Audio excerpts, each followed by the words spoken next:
Welcome to the channel. You're Reverend Dr. J.W. Morrison, theologist, Central Coast, New South Wales, Australia.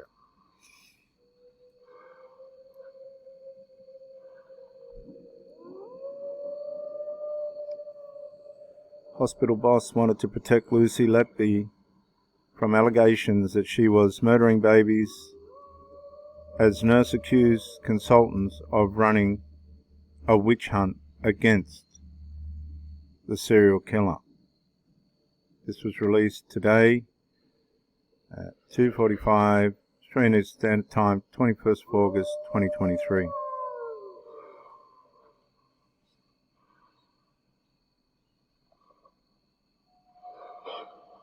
Hospital bosses wanted to protect Lucy Letby from allegations that she was murdering babies as a nurse, accused consultants of running a witch hunt against the serial killer.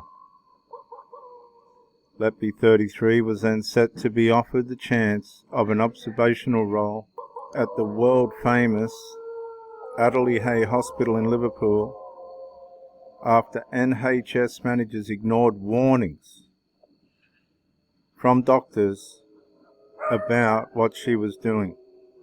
The convicted child killer was also to be given help from a master's degree or advanced nurse training after she convinced the Countess of Chester Hospital NHS Foundation Trust she was being victimised by doctors.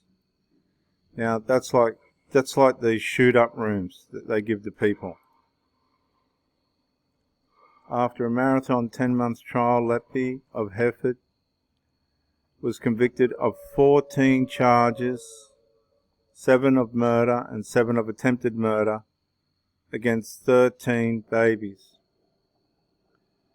Ian Harvey, the Trust's medical director, reportedly said the Trust wanted to protect Lucy Letby from these allegations.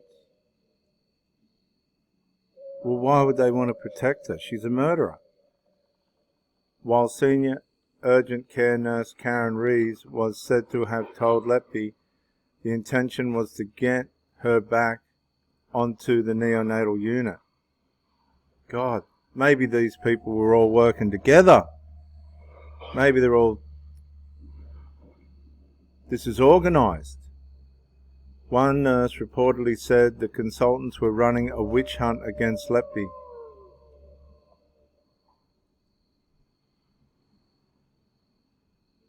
You can't tell what's happening in the minds of these people.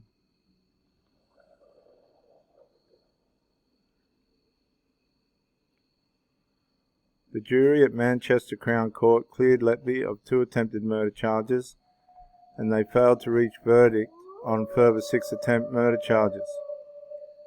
None of the babies or their parents can be named for legal reasons. The evil killer nurse is set to be sentenced on Monday, but has already indicated via her legal team that she will not attend the hearing at Manchester Crown Court. The Sunday Times claims to have obtained a raft of internal documents, including a report detailing the outcome of a formal grievance brought by Letby against the Trust, which show how she was offered an apology from the Trust and doctors who had raised concerns about her. Managers also proposed offering her the place at the top hospital where more than 250,000 patients are treated a year. Letby made a formal grievance against the Trust in September 2016 for victimisation and discrimination, complaining she had been unfairly targeted and forced out of the job she loved. The grievance case document reportedly shows how consultants first voiced fears about baby collapses and deaths with directors of the board in 2015, and how doctors been heard alluding to killers on the ward. Some doctors were told they could face misconduct probes, and they were met with fierce opposition to their attempts to escalate their concerns. Consultants who raised concerns have since told how babies could have been saved if hospital bosses had listened to them and acted sooner. Sounds to me like the hospital bosses are accountable. The neonatal unit's head consultant, Dr. Stephen Brery, first raised Letby's association with an increase in baby collapses in 2015. He told The Guardian that deaths could arguably have been avoided from as early as February 2016. His executives had responded appropriately to an urgent meeting request from concerned doctors. Police were alerted in 2017.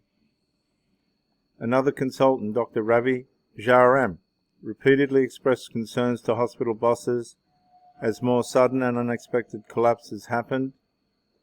Speaking to the Sunday Times, Susan Gilby, the Trust's former chief executive, called for a fully public inquiry, adding that she realised that within a week of starting at the Trust in 2018, that police needed to investigate.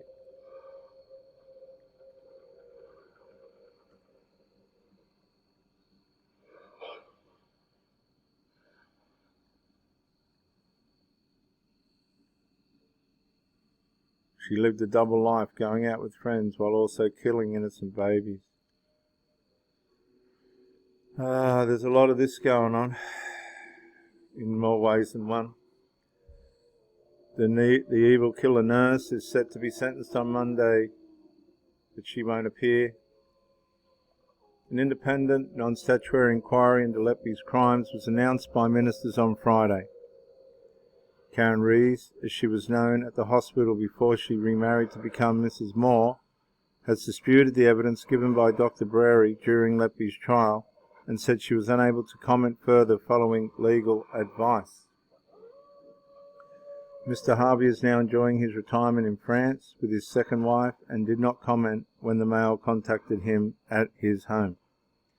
He later told the BBC in a statement, "As a medical director, I was determined to keep the baby unit safe and support our staff. I wanted the reviews and investigations carried out so that we could tell the parents what had happened to their children. I believe there should be an inquiry that looks at all events leading up to this trial, and I will help it in whatever way I can." Now, this isn't uncommon, viewers. There's a lot of people in hospitals that do hurt people. Here's another document I found, 2022, October, the 17 serial killer nurses who murdered their patients. Medical professionals are supposed to help people, but there have been several serial killer nurses who ended the lives of their patients instead. Some of these nurses have become as infamous as serial killer doctors like H.H. Holmes. However, this doesn't mean their crimes against humanity were any less heinous. In fact, the methods that some of these nurses use to terminate those in their care may be disturbing enough to make you think twice about going in for that checkup. Perhaps these individuals were able to get away with their crimes for so long because society views nurses as the ultimate caregivers. This makes it very difficult to consider that someone who has lost a lot of patients could actually be responsible. The reality, though, is that hospital workers have creepy stories about things they've seen, heard, and done. Medical nurses who were serial killers may be one of the most common hospital oddities, may not be one of the most common hospital oddities, but there have definitely been more of them than most people would ever guess. Niles Hogel may have killed more than 90 patients. Amelia Dyer killed an estimated 400 infants.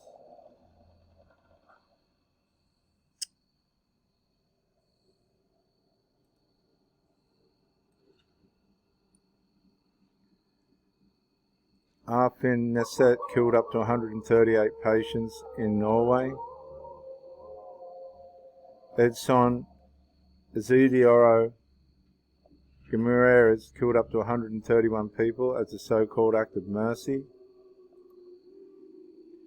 Daniela Poggiali ended her patients and then took selfies with them. She killed 96. Jane Topkin's dream was to kill more people than anyone else. Topham stated it was sexually thrilling to take people to the brink of death, bring them back, and then kill them. Perhaps even more disturbing was Topham's stated life purpose to have killed more people, helpless people, than any other man or woman who ever lived.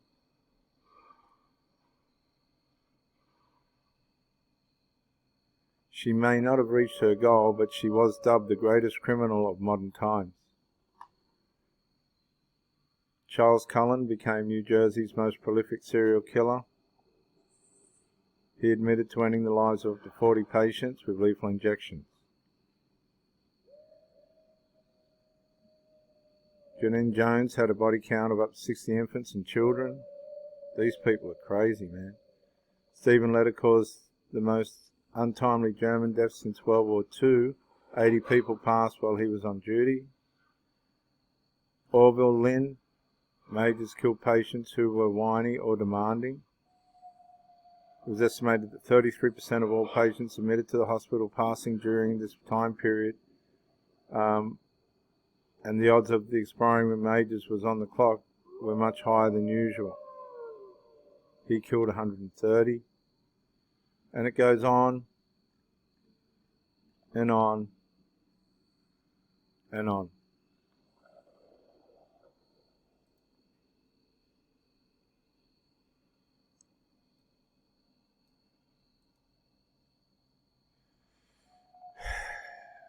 This is Reverend Dr. J.W. Morrison, theologist. Be careful out there. Central Coast, New South Wales, Australia. Bye for now.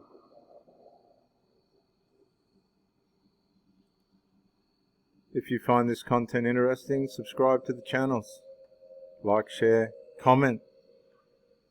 This is an epidemic. There's people killing people everywhere that we don't even know about. Bye for now.